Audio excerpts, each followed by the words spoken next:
मागच्या काही दिवसात इंडिगोच्या हजारो फ्लाइट कॅन्सल झाल्या आहेत। अनेक फ्लाइट्स तासंतास डिले होत आहेत। ये मंदिर में आणि प्रवाशांना विमानतळावरच अडकावं लागतंय।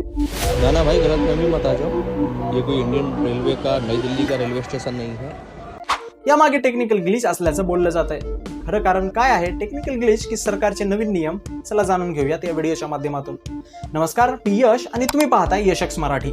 Directorate general of civil aviation म्हणजेच DGCA ने भारतातील सर्व एअरलाइन्ससाठी नवीन नियम आणले आहेत। FDTL flight duty time limitations.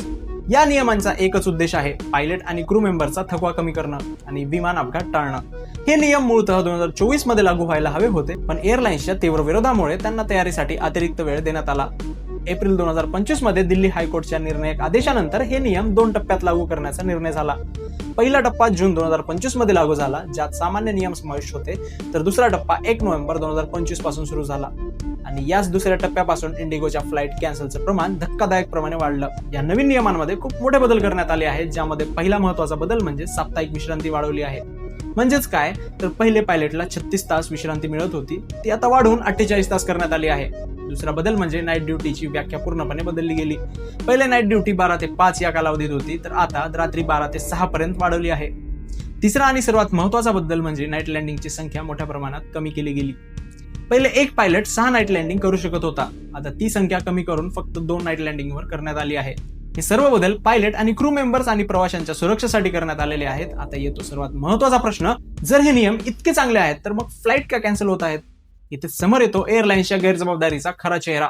DGCA ने हे नियम एका दिवसात अचानक जाहीर केले नसून सर्व एअरलाइन्सना पूर्वतयारी करण्यासाठी पुरेसा वेळ देण्यात आला होता।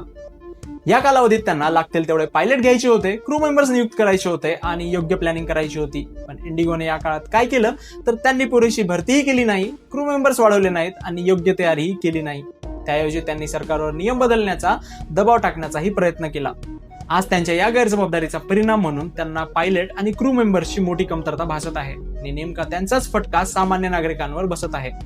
हे नवीन नियम केवळ इंडिगोवरच नाही तर सर्व एअरलाइन्सवर समान रीतीने लागू आहेत। सर्वात मोठा फटका इंडिगोलाच का बसला आहे? हा प्रश्न स्वाभाविकच तुम्हाला पडला असेल।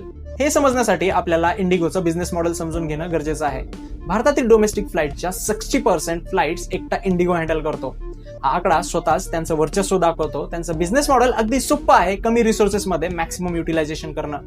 म्हणजेच काय, तर त्यांच्याकडे जे पायलट, क्रू मेंबर्स आणि विमानं आहेत त्यांचाच दिवसभर सतत वापर करणं। या टाईट शेड्युलिंगमुळे त्यांना कमी खर्चात जास्त प्रॉफिट मिळतो आणि स्वस्त तिकीट देता येतात। पण या नवीन नियमांनी त्यांच्या या संपूर्ण बिझनेस मॉडेलला धक्का दिला आहे।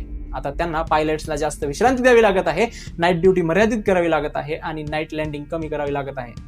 यामुळे त्यांचं टाईट शेड्युलिंग वर्क करत नाहीये आणि याचमुळे त्यांना अधिक रिसोर्सेसची गरज भासत आहे। इंडिगोला हे समजलं होतं की या नियमांमुळे त्यांच्या बिझनेस मॉडेलला मोठा फटका बसणार, म्हणूनच त्यांनी या नियमांना जोरदार विरोध केला आणि पूर्वतयारीही केली नाही। त्यांना वाटलं की हे नियम एकतर लागू होणार नाहीत किंवा त्यांच्या दबावामुळे बदलतील। पण दिल्ली हायकोर्टाच्या निर्णयानंतर हे नियम अंतिमपणे लागू झाले आणि इंडिगो पूर्वतयारी करण्यात अपयशी ठरली। फ्लाइट कॅन्सल होण्यामागे सरकारचे नियम जबाबदार नाहीत, तर एअरलाइन्सची जाणीवपूर्वक केलेली गैरजबाबदारी जिम्मेदार आहे। सध्या DGCA ने तात्पुरती नियमांची सूट इंडिगोला दिली आहे, त्यामुळे परिस्थिती हळूहळू सुधरेल अशीच अपेक्षा आहे।